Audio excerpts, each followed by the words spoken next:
So mag-honest review nga tayo nitong Garnier Cleanser with Serum na talaga nagtitrending ngayon.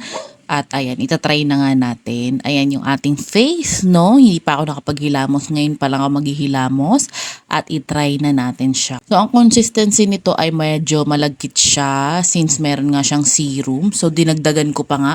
Pero ang pagkakamali ko dito ay dapat hindi ko na siya dinagdagan kasi sa konting amount lang ay talagang madami na siya. So napadami yung lagay ko sa aking mukha nitong ating cleanser with serum, no?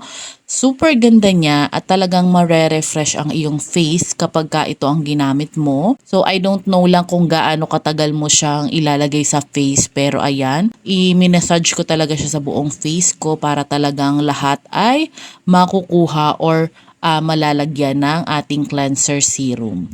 So napakaganda ng Garnier products mga mare ko kasi talagang kahit na medyo pricey siya ay talagang maganda naman siya sa mukha, no? So, itry nyo to mga mare ko. Ilalagay ko yung link para makapag-order ka rin.